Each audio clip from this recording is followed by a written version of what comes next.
네, 여기 보시면 내용이 많이 담긴 것 같은데 여러분들이 꼭 암기하셔야 될 건 뭐냐면 이 분홍 색깔에 넣어놓은 이 포인트입니다. 이거는 순서를 꼭 지켜야 돼요. 한번 볼게요. 제가 타바의 모형은 귀납적이라 그랬잖아요. 왜 귀납적인지 한번 절차를 통해서 좀 더 구체적으로 설명해 줄 수 있으면 좋습니다. 이 귀납적이라고 하는 것을 하나의 소단어에서 시작해서 교과 전체로 확대된다고 하는 것을 좀 더 체계적으로 설명하고 싶으면 그 절차를 설명해 주시면 돼요. 한번 볼게요. 시험적 교수학습 단원을 먼저 생산하는 거예요. 이 시험적 교수학습 단원은 뭐냐면 특정 학년의 특정 반에서 특정 교과에서 만족할 수 있는 교육과정을 만든다는 점에서 시험적 교수학습 단원인 거예요. 그래서 일단 만들어 본다는 거예요. 1학년 A 중학교 1학년 1반에서 수학의 지수로그에 대한 교육과정을 시험적으로 만들어 보는 거죠. 그 만들어 보고 나서 두 번째 해야 될 건 뭐냐면 그 시험적 교수학습 단원을 생산하는 절차는 뭐에 따르는 거예요? 이거 타일러의 모형에 그대로 따르는 거예요. 여기 타일러. 그래서 타일러의 모형에 따라서 일단 가장 작은 소단원 교과의 어떤 한 부분에 대한 교육과정을 만들어 보는 거죠. 그 다음으로 해야 될 게 뭐냐면 그 교수학습을 검증하는 거예요.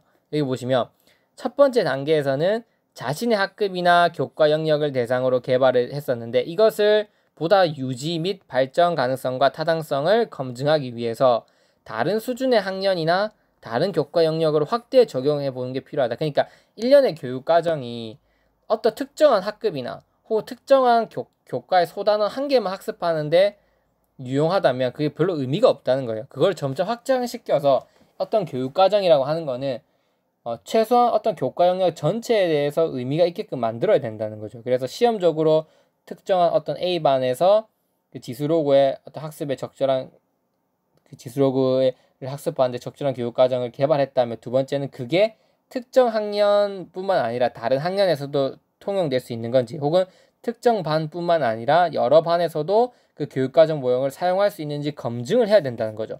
그래서 시험적으로 한번 네가 생산해보고 교사가 생산해보고 검증해보라는 겁니다. 그게 다른 학년이나 다른 교과목에서도 쓰임이 가능한 교육과정이 될 수 있는지 한번 점검해보는 거죠. 어떠한 그 유사한 목표가 나왔을 때 어떤 이런 경험을 바탕으로 이런 학습 어떤 조직을 순서대로 했을 때 학습 효과를 불러올 수 있다는 것을 확인했다면 그게 특정한 교과뿐만 아니라 다른 교과에서도 적용될 수 있는지를 확인해보는 절차가 필요하다는 겁니다. 이해되시죠? 그 다음에 검증이 됐다. 이거는 다른 교과 영역에도 적용해도 가능하고 혹은 특정 학년 아니라 전체 학년이나 전체 반 학생을 대상으로도 뭔가 유의미한 결과를 얻었다. 그럼 그 다음에 해야 될 게 뭐냐면 개정 및 통합을 하는 겁니다. 개정 및 통합은 뭐냐면 이제 모든 영역과 모든 학년에 맞는 보편화된 교육과정을 만드는 거예요. 이 하나의 교육과정이 다른 학년에도 어느 정도 타당성을 갖추었다고 판단이 된다면 이제 근데 판단되는 과정에서 문제점들이 있었을 거 아닙니까? 맞죠? 그래서 뭐 이런 부분이 부족했을 수도 있고 이런 부분이 좀 첨가했을 수도 있고 이 검증 단원에서 가능성을 검증을 했어요. 그러면 수정을 할 거 아닙니까? 이런 부분은 보완을 하고 이런 부분은 좀 더 개선을 하고 그렇게 보완 개선을 해 나가면서 모든 영역과 모든 학년에 맞는 보편화된 교육과정을 만드는 것을 뭐라고 이름 붙였냐면 개정 및 통합이라고 이름 붙인 겁니다. 이해되시죠? 이거는 암기하실 수밖에 없어요. 시험적 교수학습 단원 생산하고 그리고 특정 학년 말고도 다른 학년에도 쓸 수 있는지 다른 교과에도 쓸 수 있는지 다른 반에도 쓸 수 있는지 점차 확대될 수 있는 가능성과 타당성이 있는지를 검증한다는 거죠. 그래서 이거는 뭔가 가능할 것 같다. 뭔가 가능성도 있고 타당할 것 같다고 판단되면 그 검증 과정에서 발생했던 오류들이나 개선해야 될 점들을 다 체크해놔서 그것을 개정 및 통합 과정에서 어떻게 한다? 다 수정 보완한 다음에 모든 학년, 모든 영역에 맞는 보편화된 교육과정을 만들어낸다는 거죠. 왜냐면 결국 우리가 이 교육과정을 만든다는 것은 물론 100% 모든 학년에 맞는 건 모든 학년과 모든 교과에 맞는 걸 만들어낼 수는 없겠죠. 하지만 최대한 이 교육과정이 다른 영역이나 다른 학생들, 다른 대상으로 쓰일 수 있게 일반화 시켜놔야지 즉 기납적으로 생산해서 정보를 얻은 다음에 일반화 시켜놔야지 이걸 다른 교사분들도 사용할 수 있는 거잖아요. 이해되시죠? 그래서 이런 방식으로 또 진행을 하면 실제 교육과정 개발 모형의 시작이 어디였습니까? 특정 학교의 특정 반이었잖아요. 실제 교육 현장의 어떤 특성을 그대로 반영할 수 있는 교육과정 모형을 만들 수 있는 거잖아요. 이게 타바가 원했던 겁니다. 근데 처음에 그 시험적으로 교수학습 단원을 만들 때는 타일러의 방식을 그대로 따라가고 있어요. 근데 타일러 방식보다는 좀 더 세분화됐죠, 당연히. 그대로 수용한 건 아닙니다. 여기 보시면 그대로 수용하지만 내용과 학습 경험을 나눠놨다. 이 차이밖에 없어요, 보시면. 이해되시죠? 어려운 게 없습니다. 여기 보시면 내용과 학습 경험을 나눠놨다는 특징밖에 없어요. 목표, 여기 보세요. 요구 진단이 한 개 또 생겼다는 거. 요구 진단이 생겼다는 거. 그 다음에 목표 설정하고 내용 선정과 내용 조직하고 그다음 평가가 나와야 되는데 평가 나오기 전에 학습 경험 선정과 학습 경험 조직하고 평가하고 균형성과 계열성을 검증한다. 이걸 통해서 요구 진단이 생겼다. 그다음 또 균형성과 계열성을 검증하는 부분이 생겼다. 그리고 또 뭐 내용과 학습 경험이라는 차이가 있다. 이게 타일러의 목표 4단계와는 조금 다른 부분이겠죠. 물론 수용을 하니까 똑같이 수용하지 않았을 겁니다. 이거 어떤 것인지 제가 말씀드릴게요. 또 조금 있다가. 자, 일단 절차부터 봅시다. 어쨌든 중요한 건 타일러의 모형에 근거해서 소단원에 대한 시험적 교수학습 단원을 만들고 그 만든 것을 검증하고 검증 과정에서 발생한 어떤 보완점들을 다 체크한 다음에 수정해서 모든 영역과 모든 학년에 맞는 보편의 교육과정을 만들어냅니다. 그 다음에 해야 될 건 뭐냐면 구조를 개발한다. 이건 뭐냐면 여러 단원을 구조화하여 전체 범위와 계열성을 검증한다. 지금 특정 소단원에 대한 교육과정을 만들었잖아요. 그래서 A라고 하는 교육과정을 만들었어요. 이 A는 모든 학년과 다 통용될 수 있어요. 그래서 B라는 거 만들고 C라는 거 만들고 D라는 교육과정 이렇게 교육과정 하나씩 만들어가서 이것들을 계열성을 점검해서 하나의 통일 전체 계열성을 만족시킬 수 있는 전체 교육과정을 만들어 나가라는 거죠. 말씀드렸다시피 뭐 문학을 할 때 조선시대 문학, 고려시대 문학을 배울 거잖아요. 그래서 A라고 하는 거는 조선시대 문학을 하는 교육과정을 만들었고 B는 고려시대 문학 작품을 배우는 교육과정을 만들었고 뭐 이렇게 쭉 만들었을 거 아니에요. 그러면 하나하나 만들어 놓은 다음에 어떻게 해야 된다? 이 만들어 놓은 각각의 교육과정들의 어떤 구조를 맞춰야 된다는 거죠. 뭘 먼저 배우고 계열성 A를 먼저 배우고 B를 먼저 배울까? B를 하고 C를 할까? 이런 계열성들을 검증해서 이게 하나의 소단원에 대한 교육과정이니까 이걸 통합해서 전체 F라고 하는 하나의 전체의 관점에서 만들어진 소단원의 계열성을 다 검증해서 하나의 구조로 만들어내는 게 바로 구조개발인 거예요. 이 부분을 잘 이해하셔야 돼요. 하나의 소단원에 대한 것들을 다 만들어서 개정 및 통합은 일단 모든 학년에 모든 반에 통용할 수 있는 걸 만든 거예요. 근데 이거는 특정 소단원 한 개에 대한 걸 만든 거예요. B도 만들 거고 C도 쭉 만들 거죠. 맞죠, 여러분? 그래서 이거를 또 통합할 수 있는 F라고 하는 거, 즉 A, B, C, D, E 이걸 계열성을 점검해서 이런 것들을 언제 어떤 순서로 배워야지 하나의 통합된 교육과정을 만들 수 있는지 점검하는 게 구조개발이다.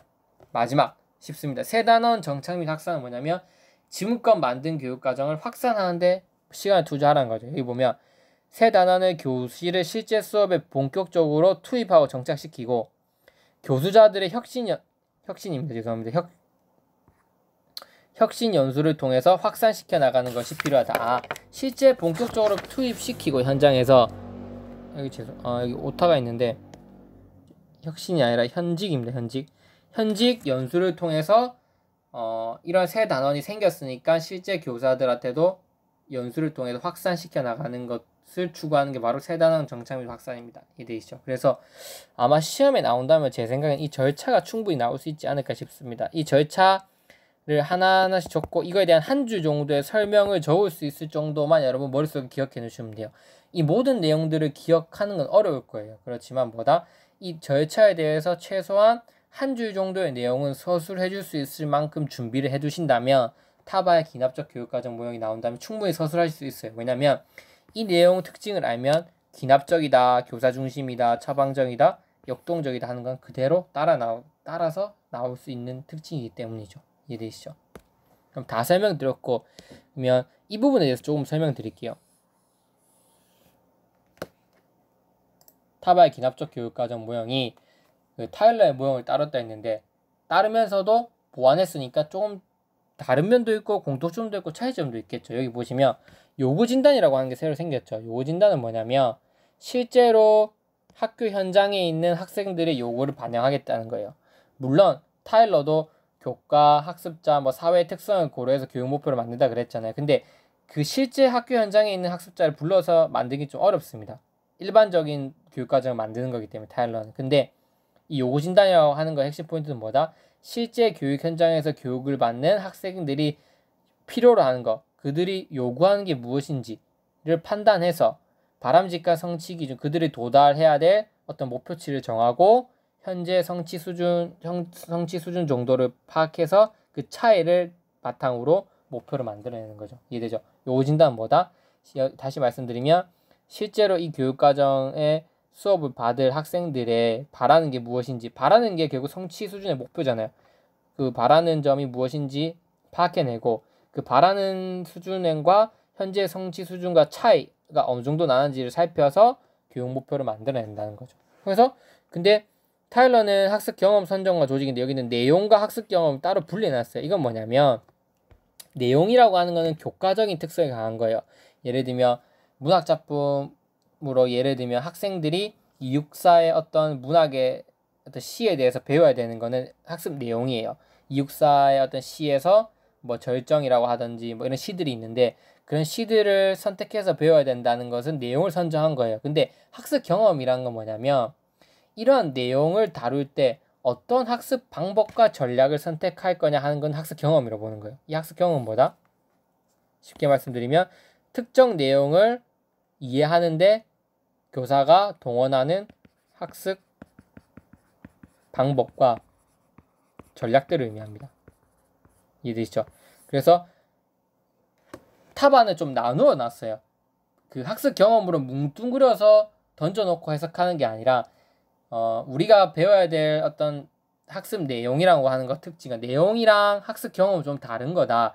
내용은 배워야 될 어떤 이론적인 특성이 강한 것들이고 내용적 특성이 강한 거죠. 어떤 배워야 할 대상을 의미하는 거고 학습 경험은 그 내용을 어떤 학습 방법으로 어떤 전략을 통해서 학생들에게 제공할 건지를 정하는 게 학습 경험 선정한 조직입니다. 그래서 일제시대의 문학에 대해서 잘 이해하기 위해서 이육사의 어떤 시들을 가지고 들어온다. 이거는 내용을 선정하는 거고 그 이육사의 시도 어떻게 이육사뿐만 아니라 뭐 특정 시인들을 바탕으로 어떤 순서로 내용을 배울 건지 조직을 하겠죠. 이육사 시도 하고 뭐 김소월 시도 하고 뭐 예를 들면은 뭐 조지훈 시도 배우고 이렇게 시인들을 선정을 하고 시인들을 뭐부터 배울 건지 배열을 시키는 거는 내용 선정과 조직이에요. 근데 이 시를 어떤 학습 방법과 어떤 학습 전략을 사용해서 배울 건가는 우리가 생각해 봐야 된다는 것도 이거죠. 예를 들면 이 시를 배울 때 어떤 자료를 조사하게 한다든지 아니면 특정 문학관에 실제로 아이들이 가게끔 한다든지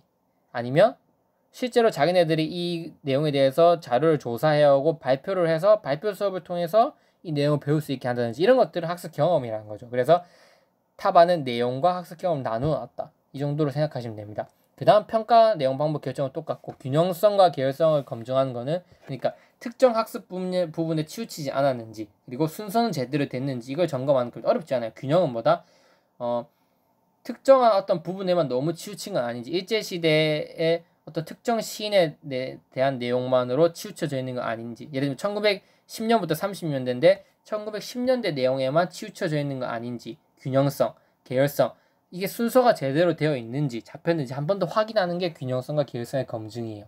그래서 타반은 요구 진단부터 이렇게 목표 설정, 내용 선정과 조직, 학습 경험 선정과 조직, 평가, 균형성과 계열성을 바탕으로 특정 서단원에 대한 시험적 교수 학습 단원을 생산하기를 요구했습니다. 이해되시죠? 이렇게 제가 많이 세부적으로 설명을 드렸고 여러분들이 여러분 교과 특성에 맞게 여러분들이 만약에 전공이 사회라든지 아니면 과학이라면 거기에 맞게끔 예시들을 하나씩 만들어서 머릿속에 그려보시면 됩니다. 그런 예시들을 그려보시면 절대 머릿속에서 쉽게 이제 증발하거나 없어지지 않을 겁니다. 망각하지 않을 겁니다. 여러분 이해되시죠? 오랫동안 기억되고 파지될 겁니다. 이해되시죠? 그래서 타바의 기납적 교육과정 모형에 대한 이론적 설명은 이까지 하고 제가 이전 시간에 말씀드렸다시피 교육과정 모형의 특징에서 나올 때 처방적 교육과정 모형의 특성을 가지고 있다. 뭐 이런 모형은 혹은 이런 모형은 기술적 교육과정 모형의 특성을 가지고 있다. 이런 용어들이 많이 나옵니다. 그래서 그거에 대해서만 하고 마치도록 하겠습니다.